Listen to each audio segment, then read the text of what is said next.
New Thought Media Network. We are a global broadcast network of positive music, media, and entertainment, inspiring humanity's evolution along the journey of enlightenment and creating a world of love, peace, empowerment, and prosperity for all. New Thought Media Network. Positively inspiring.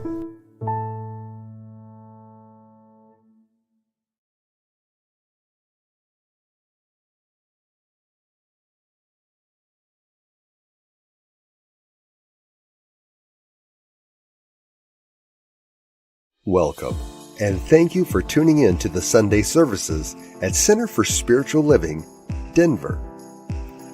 We are a loving and prospering community in the heart of Denver and online.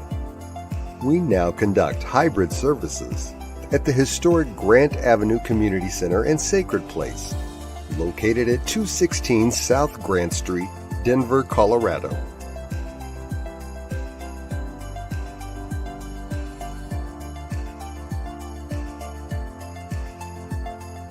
All are welcomed here. A place, space, and face of love. We are a spiritual community practicing universal principles that enrich our lives. We are grateful that you have blessed us with your presence. While online, we'd love to know you're watching with us. Feel free to leave a comment and let everyone appreciate you. With everything going on, life can feel overwhelming. CSL Denver wants you to know we are here for you. Please know that our practitioners are available for personal prayer work. Our licensed spiritual practitioners' names and phone numbers are available on our website at csldenver.org. Or if you have a prayer request, feel free to email it to info@csldenver.org. For your convenience, you'll find clickable links in the description of this broadcast. Rev Elzia, along with all our guest speakers, practitioners, service coordinators, and musical inspirations, want you to know how truly grateful we are that you are with us today. Thank you for your continued support and participation in our services, workshops, and events, as well as providing financial contributions to our center. If you're interested in upcoming events and information, we send out weekly newsletters. Sign up by visiting www.csldenver.org. We deliver services in a hybrid format where we meet in person at 216 South Grant Street. We will also continue to live stream all services on Facebook and YouTube every Sunday. Find us on our respective channels as well as on New Thought Media Network. Again, thank you for your precious attention. Now prepare for engaging enlightenment.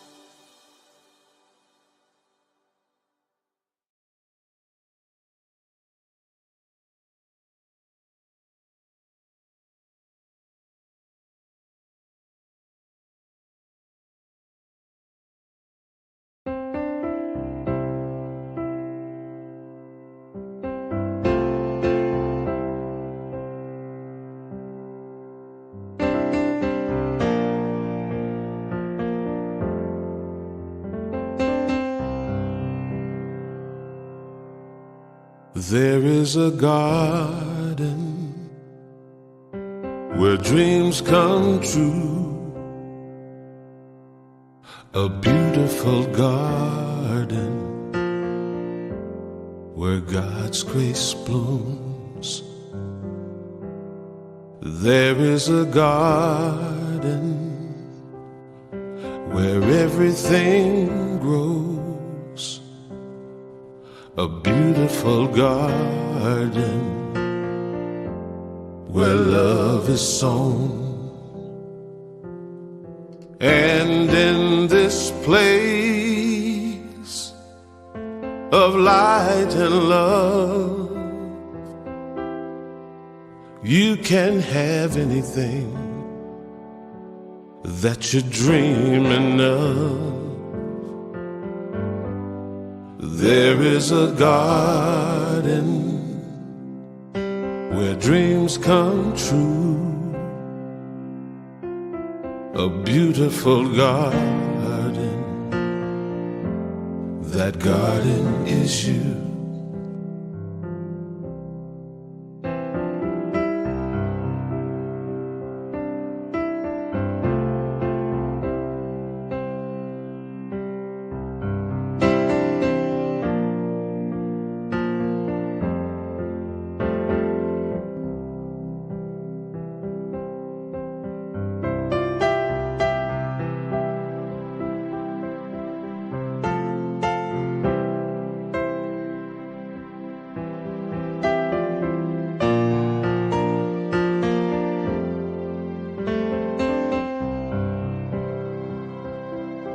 And in this place of light and love, you can have anything that you're dreaming of.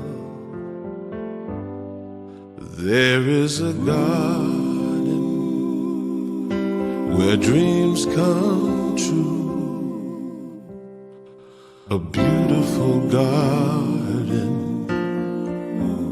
That garden is you. Such a beautiful garden. That garden is you.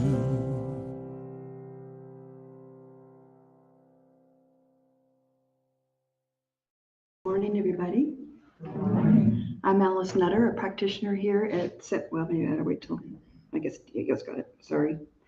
I'm Alice Nutter, a practitioner here at Center for Spiritual Living Denver, and I invite you to join me in an invocation. So if it feels comfortable, sit back in your seat and close your eyes. And let's just take in a nice deep breath and let it go. Just let go of the morning, the time change that may or may not have been somewhat of a challenge. Maybe that extra hour of sleep, that's always good. But just knowing that the divine beloved is always in, through, and around each and every one of our lives. And so as we move into this service, we know that Reverend Elzia's talk and my reading and the music is all blessed by that divine love. And we bless each and every person who has joined us this morning in person or online, knowing that there is something here for them that they can take home and out into the rest of their lives. And I'm so grateful. I'm so grateful for the center. I'm so grateful for each person here and who chooses to have Center for Spiritual Living Denver be its home. And from that place of deep, deep gratitude, I release this into that one mind, that one heart, knowing that all is well, and it is so. And so it is. So we have the new November-December Science Mind magazine that came out. We have 3 left. Some have already been bought. But my reading this morning comes from an article in this magazine, and it's called Of Squid, Volcanoes, and the Unlikable by Karen Wilner. Avoidance exacts a price until we own it. There's a funny thing that happens when we avoid something. It's an easy thing to do with things we don't like, but it rarely works, whether what we're avoiding is psychological or physical. What we avoid tends to sneak up on us and show up everywhere. That which you resist persists is the mantra I learned in my early Science of Mind days. Today we hear it framed in the affirmative, choose to lean in. I prefer to call it the embrace. In loving the unlikable in ourselves, we realize that everything outside of us, everything we take into our knowing at depth, lives within us. This is our shadow work, no spiritual bypass here, but deep work that helps us love ourselves more. As we do this, we develop a greater capacity of compassion for others. We see ourselves in them in deeper, richer ways. We need to lean not into the temptation of ill will for another, but rather into the love within. The most essential piece is to do so from a place of release. Ernest Holmes, in his book, It's Up to You, wrote about prayer and noted that Jesus did not try to tell God the better way to do things. In other words, he embraced the first commandment to the highest and best ability. Thou shalt have no other gods before me. That means no one is my God, not money, not power, not family, not boss, not job. God is the only God before me. Holmes goes on to say that we know the state of our being has shifted when the individual no longer feels that the thing is going to be, or ought to be, or must be, but knows that it is and enters into it and enters into them. In other words, we release and we let go. We are doing and being who we are, letting go of outcome while walking our truth. And from our founder, Dr. Ernest Holmes, we cannot really have an attitude of dislike or hate or viciousness toward other people without robbing ourselves of the healing power and the comforting presence and the divine assurance that the universe itself rests on the shoulders of love. And now let's hear from Susan Clark singing I Claim a Blessing by Claudia Carawan.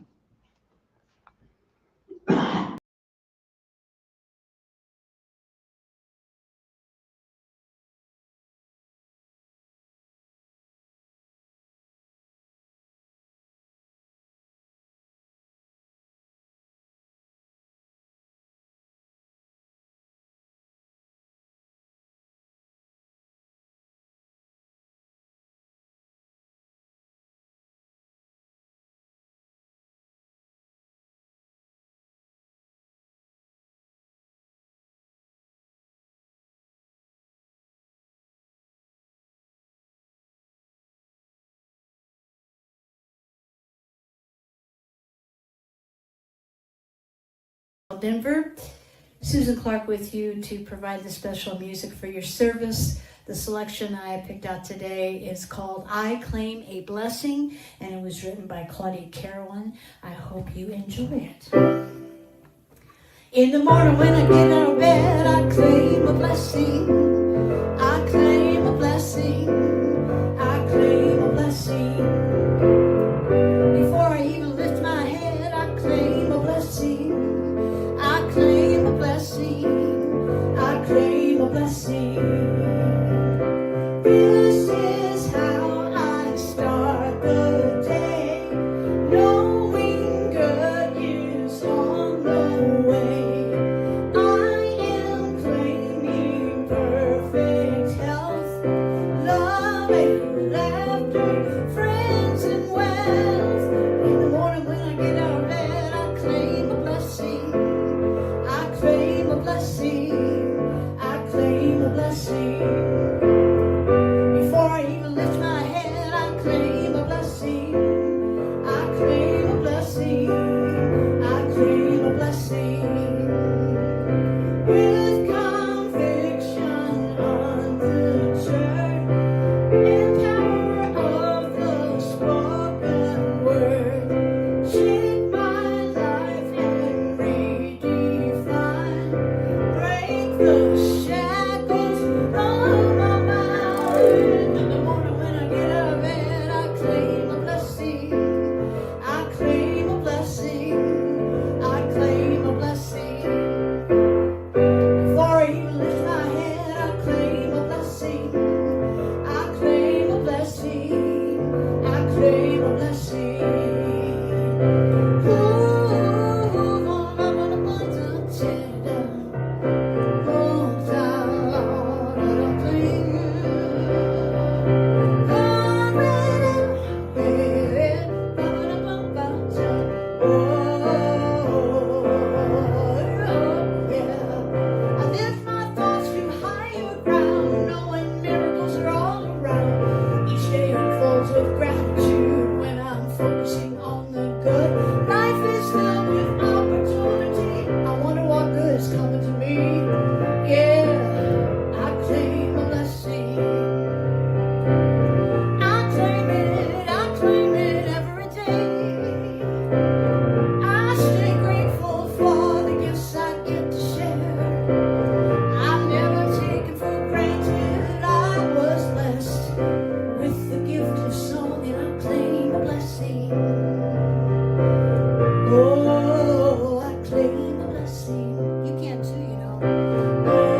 Good morning, and welcome to CSL Denver, a place, a space, and a face of love. A spiritual community looking at the wisdom of the ages to embody and to empower our lives and the lives of others. And so as we begin this November, let's just take a moment and close our eyes and invoke the power and the presence that is God. Infinite Spirit, in this sacred moment, we open our hearts to the power that unites, that heals, that makes all things new. We affirm that each heart gathered here today is receptive and ready to hear the still small voice of the divine calling us higher. May this time together awaken us to the truth that we are living expressions of divine love. And we choose again and again to see through the eyes of wholeness, to allow ourselves to be renewed.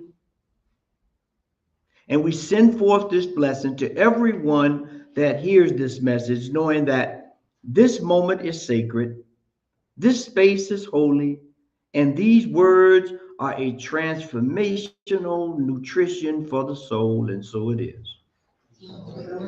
And so it is. And so, what a wonderful time to be alive when the time changes. We had the time change last night, and a lot of us, myself included, might be a little jaded by the time change. However, it is the moment that we get to reawaken, to be grateful for it all. And so as we look at this month's theme in November, which is grateful for it all. Grateful for it all. The time changed, the clocks that you forgot to change, the ones that I thought was changed and wasn't changed. I had to be grateful for it all. Now, that's a tall order in this day, right? Because I'm gonna go in the new world, every nanosecond there's a change. Change. But we have to understand the wholeness of life and understand that we can be grateful for it all. Why? Because there is a wholeness. There is a wholeness. And we are called to embrace the full spectrum when we step into this moment of gratefulness, because we can look at the sorrow and the sad stuff and the love and all of that as oneness. They each spawn and create each other. They create each other. And so today we want to look at this idea as we step forward of choosing love over judgment. Choosing love over judgment. Now, just think, in the last 5 minutes, you don't have to say anything, but just think to yourself, how many judgments have run through your mind? How many? 2, 5, 1,000? How many judgments have just came across the screen of your mind? Why? Because we see things not as one, not as a wholeness, but as something that's separate from ourselves. There's something that wants to put myself first for whatever reason, right? And every day we get a chance to see the world through the eyes of love or through judgment. Every day we get that chance to see eyes through love or through judgment. And what we have to remember as we need to replace the word judgment with discernment. Replace judgment with discernment, because discernment is what we sometimes call awareness, what we call being the observer, knowing that I cannot take in everything and all things, but I can take in more when I see myself outside of the face of love. And when someone does something that we don't agree with, or something that upsets us, or something that does not seem to be godly, however we define that, we judge it, as opposed to discerning what is going on.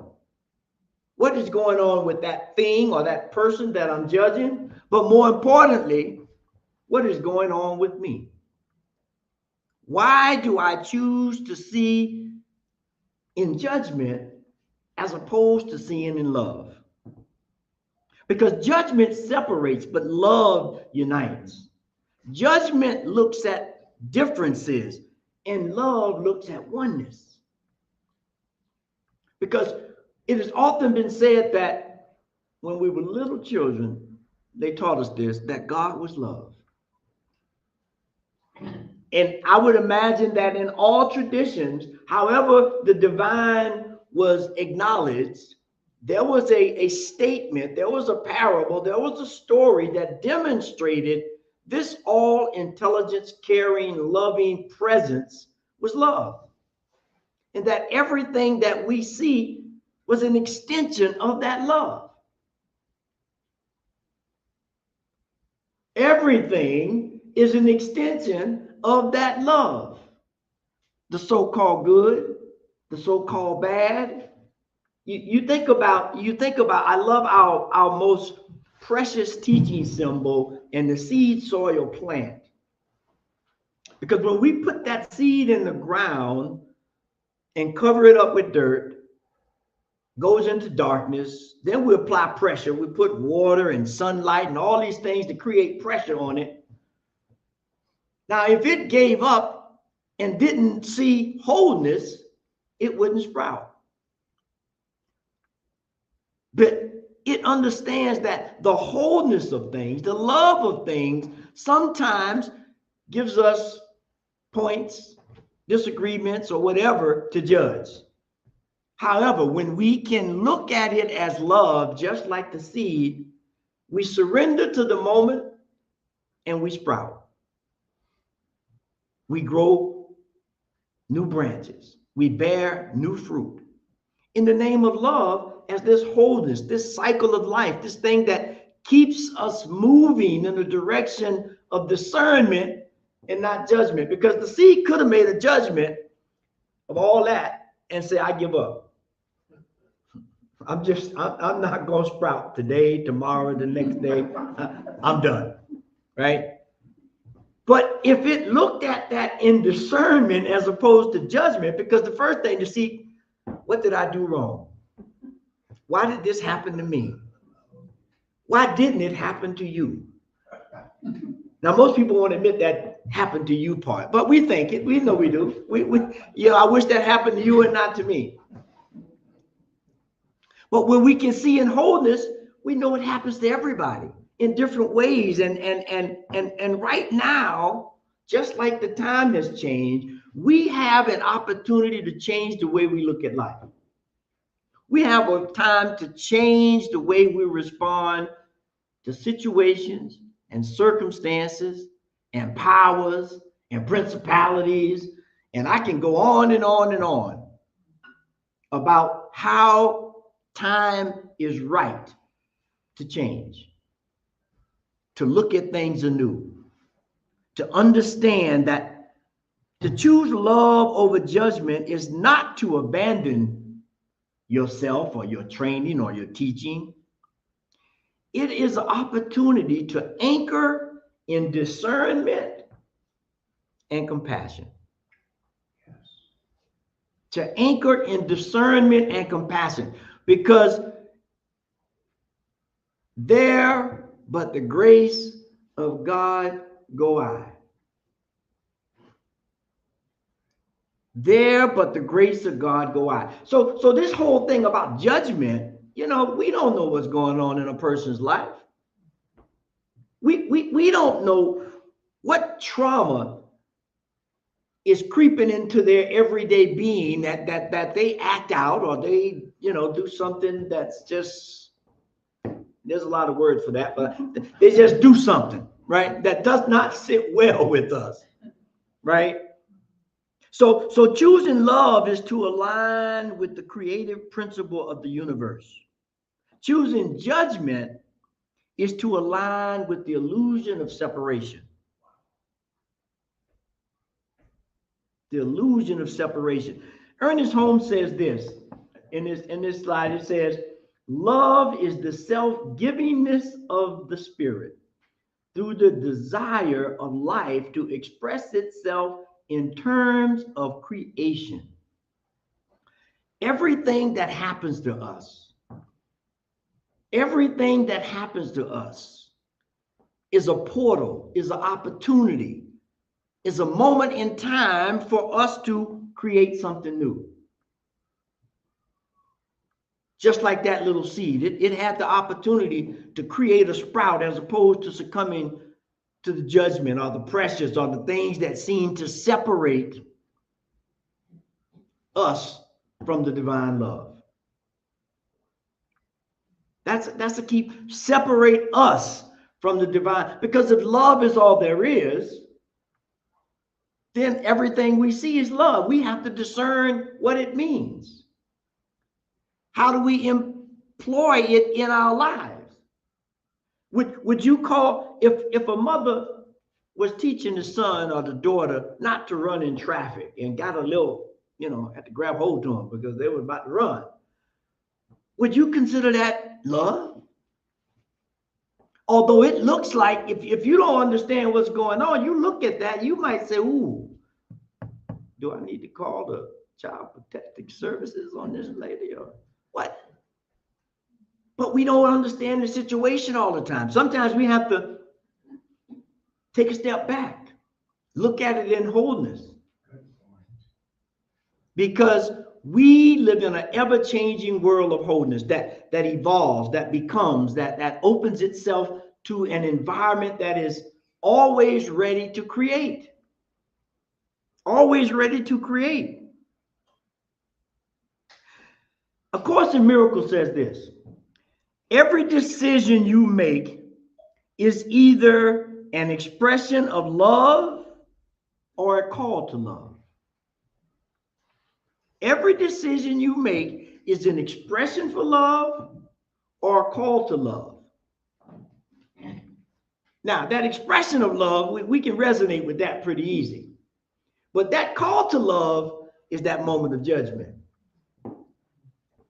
That moment where we judge ourselves, others, situations, is the divine love within us saying, I need to call in a little more love here because I'm not seeing this in wholeness. It looks a little bit different. So we choose love. Divine love is the beginning of liberation. It's the beginning to free us from all kinds of, I could go, there's so many things that we need to rid ourselves of that it would take too much time to enumerate them. But when we get liberation, see, liberation is a little bit, in my mind, a little bit broader than freedom. Because freedom, you kind of wait for somebody to give you that, at least in the context of the way we understand it. But liberation means I, within myself, see something different, express something different, act in a different way. And that comes directly, I believe, from love. When I understand love. Love transforms. It neutralizes. It dissolves. Because you understand that there's this oneness. In the Tao Te Ching, it says this: when you stop judging, everything is seen clearly. When you stop judging, everything is seen clearly. Think about what our teaching says. Change your thinking, change your life. As a person thinketh, so shall they be. As they continue to think, so shall they remain. It's that remain part that's the problem. Because we read something, we hear something, but we don't embody it. We don't try to act it out.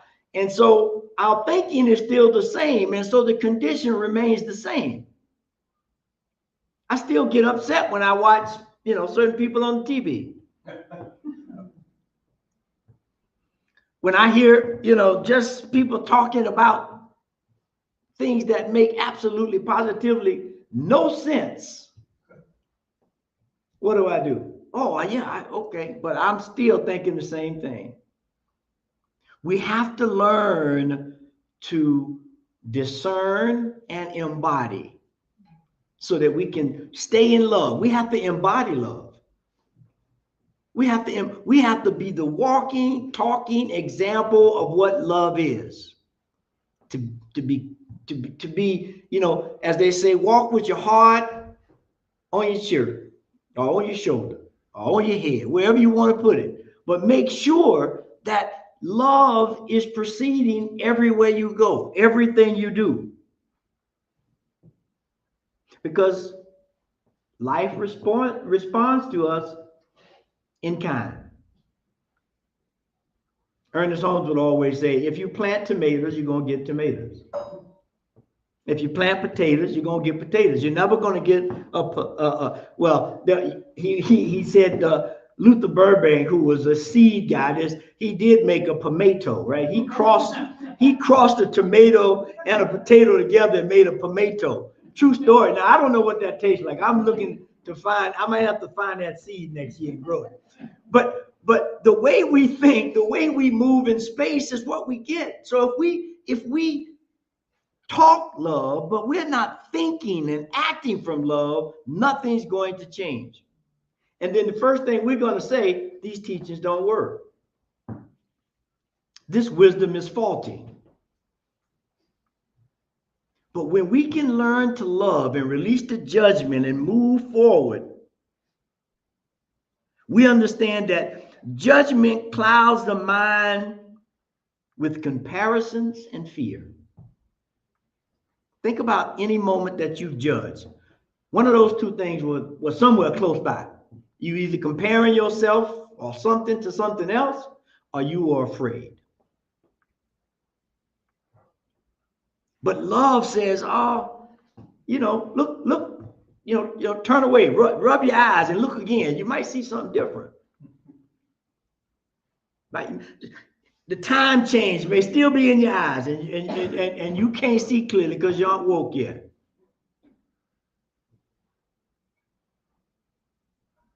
But the thing that we must remember is that love itself has an alchemy to it. There's an alchemy of love that changes things and transforms things and moves us to a way of living that is ease and grace. Not that there won't be hardness, but I'm going to go through the hardness with ease and grace.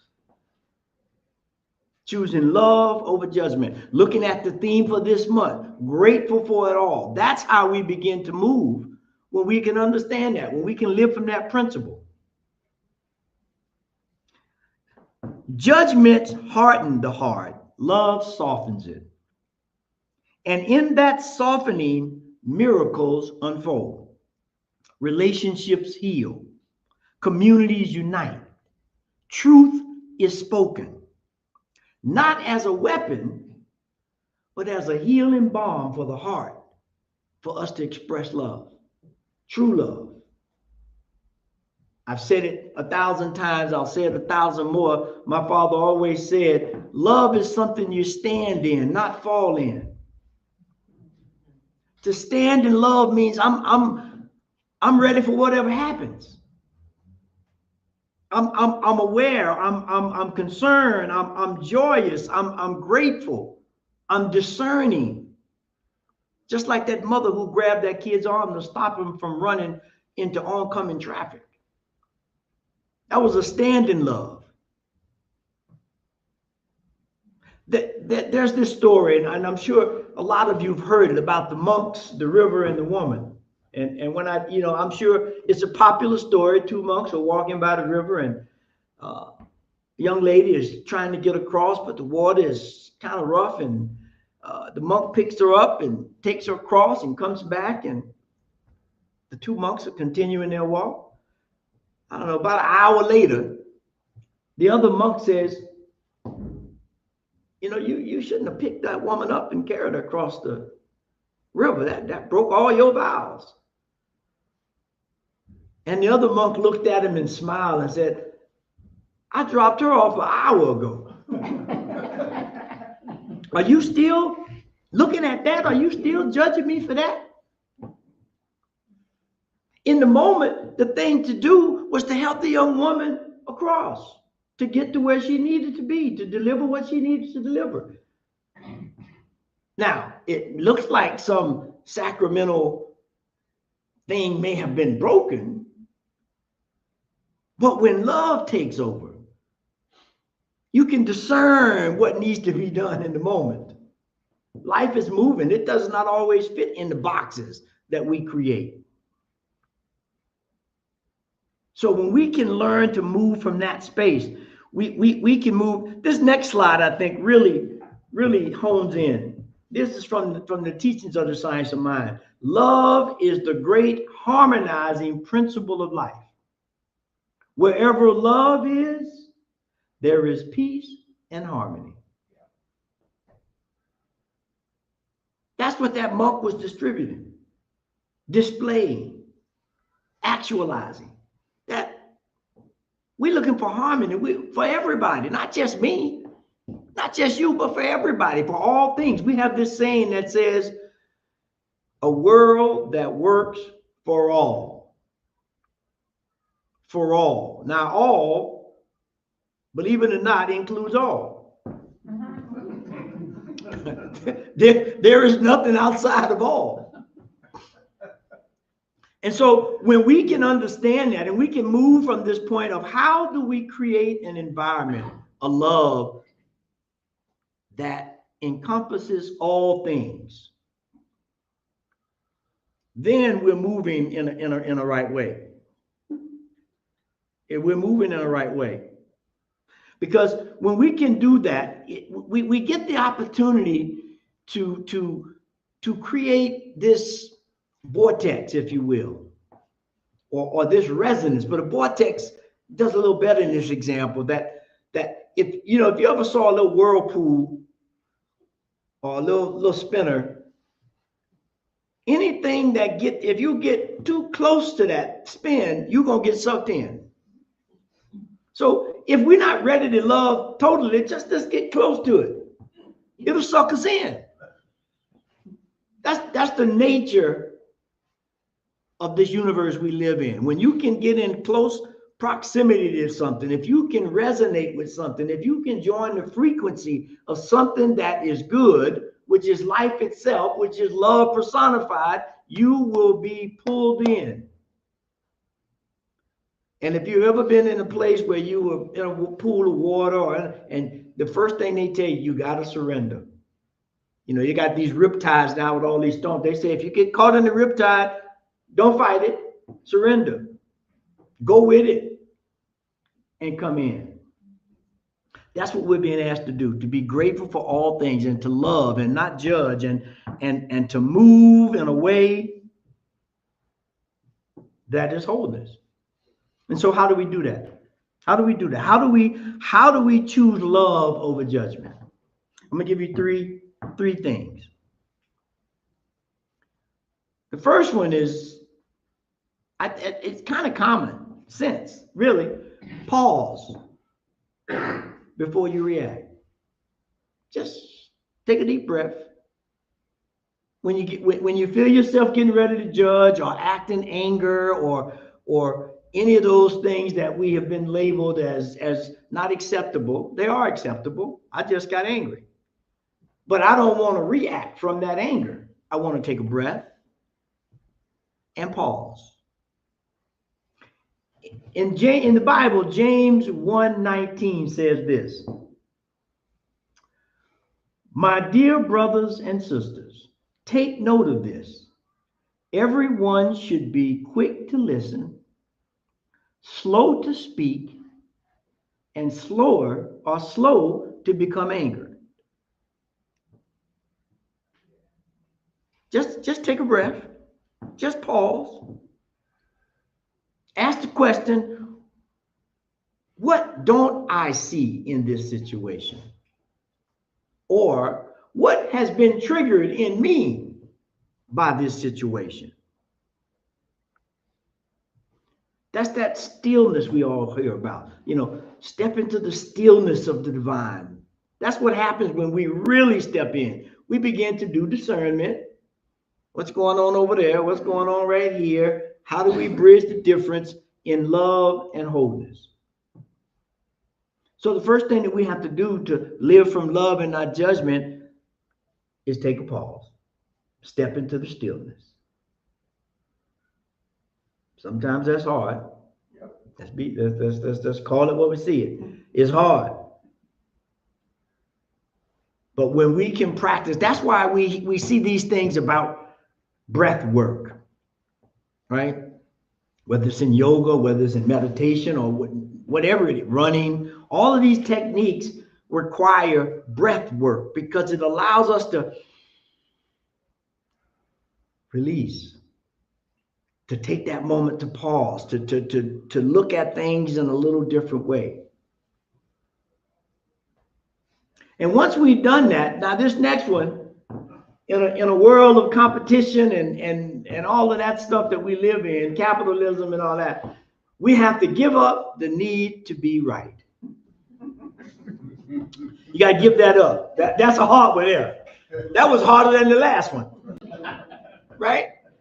Because we all want to be right. We all fancy, if you will, our opinions, our statements, our viewpoints. But we have to give up this idea of being right, especially when it doesn't serve the wholeness, when it doesn't serve life or love itself. We have to give that up.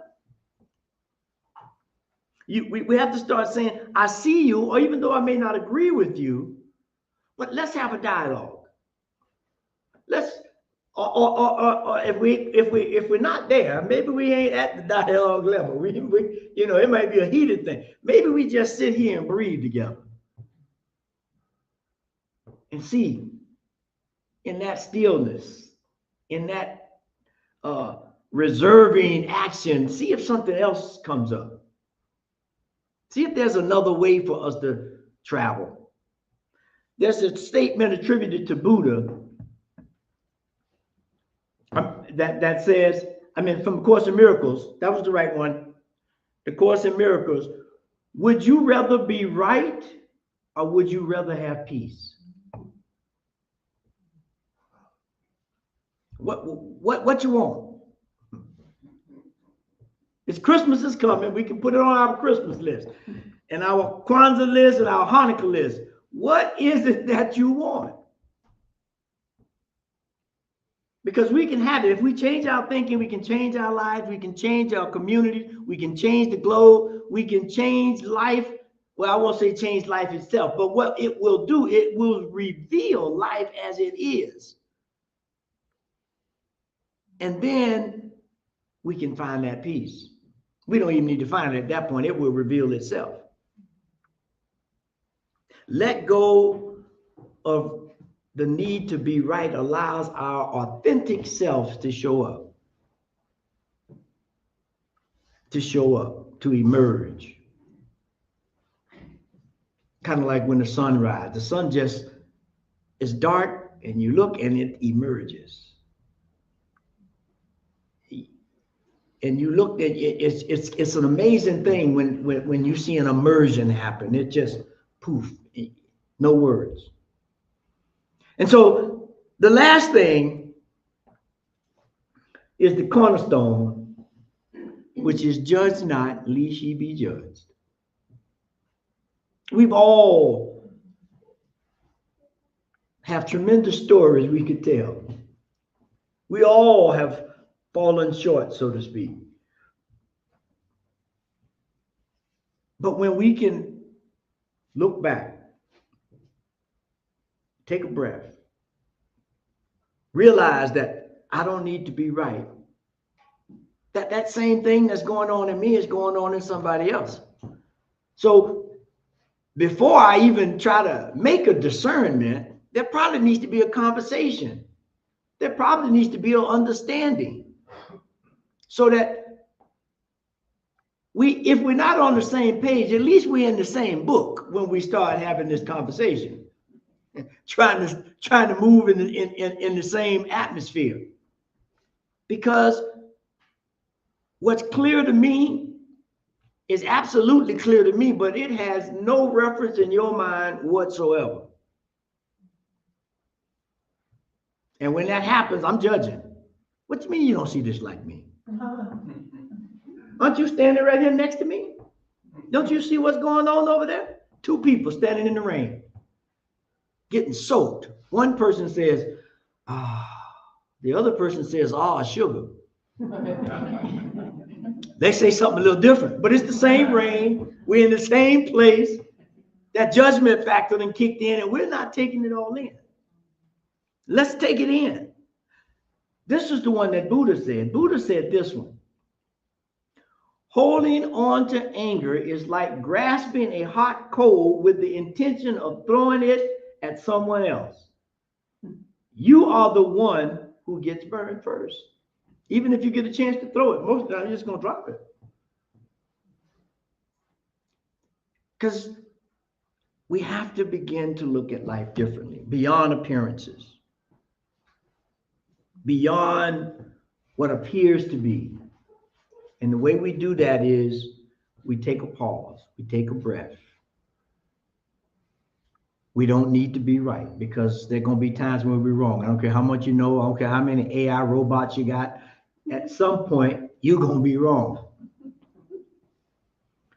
And when you can realize that that is the case, and I'm not going to judge, I'm going to sit here and discern, and we're going to have a conversation, and we're going to get to know things at a deeper level, grateful for all there is.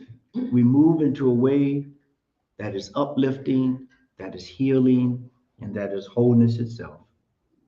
And so it is. And so as we just close with this idea of being grateful and living in love, let us pray.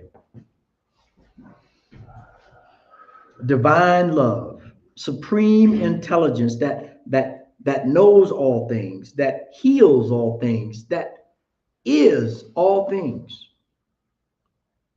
This thing that softens and loves and uplifts is what we seek to incorporate in everything that we do.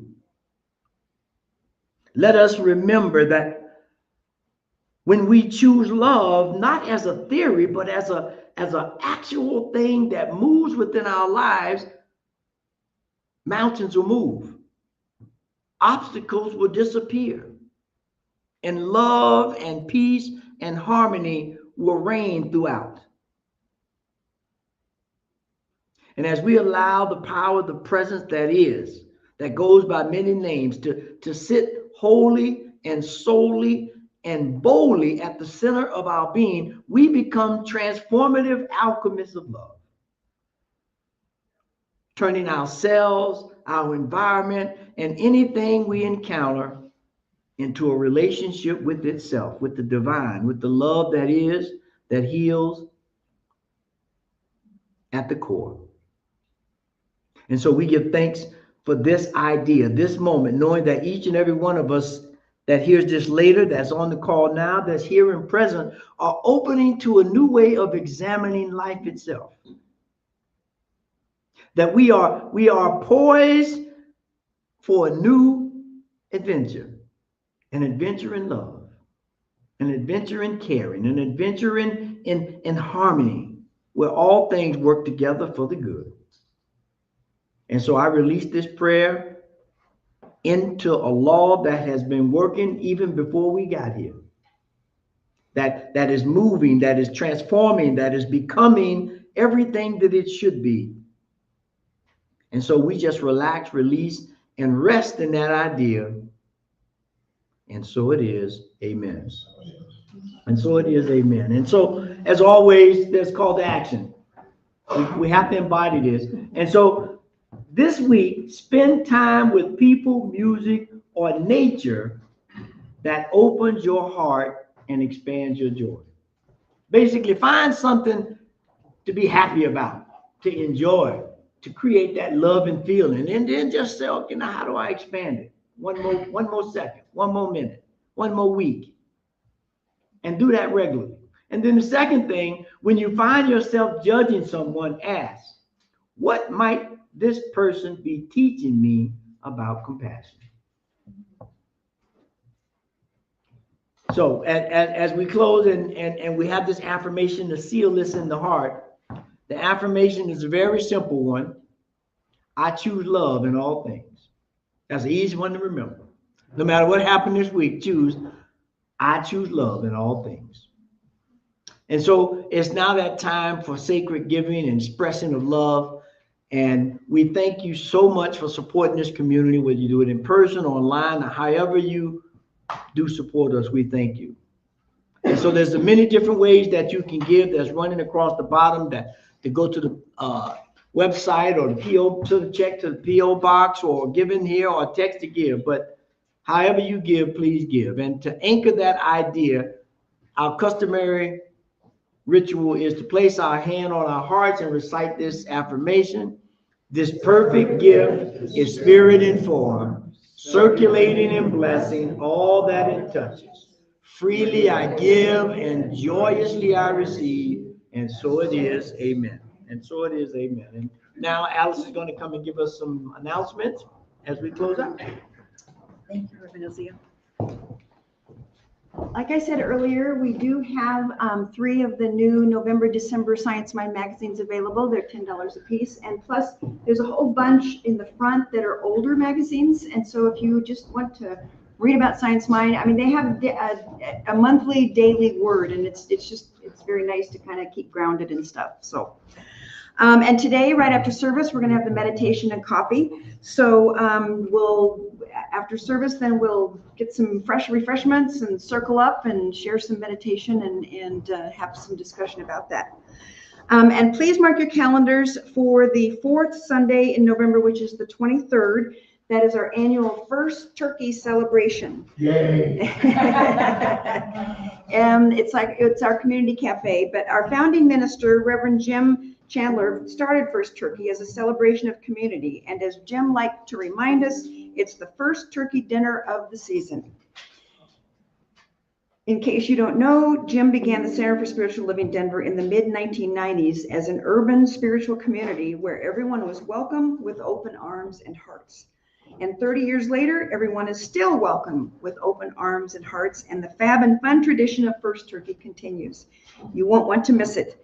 Everyone is invited. Bring yourself, bring a friend, bring a dish to share. We'll have some turkey and some other goodies to go with it, and we'll just have a wonderful time and just be grateful for all of it. And Curiosity Corner, we've got a bargain table over here, and we've got another table over here, so please help yourself and take a look. The bargain table, everything is $1, so just please take it home. And we are so blessed to have New Thought Media Network and Diego as our Sunday service producer. We invite you to go to www.ntmedia.org and check out what they have. There's just so many things. They've got radio programs. They've got Reverend Elzia and Robert Brzezinski have a couple of programs, one on Tuesday afternoons at 2 o'clock and one on Friday mornings at 7. You can always watch these later. You don't have to get up at 7 a.m. and watch that. So, yay. Yes, so you can check it out. They've got something for everyone. We are so truly blessed by everyone who has chosen to support CSL Denver by showing up on Sundays or watching our services online. We know that as we move through the rest of this year, the Divine Beloved is guiding and holding each and every one of us. Thank you for joining us. Now let's close out with Karen Drucker singing, I Am Grateful.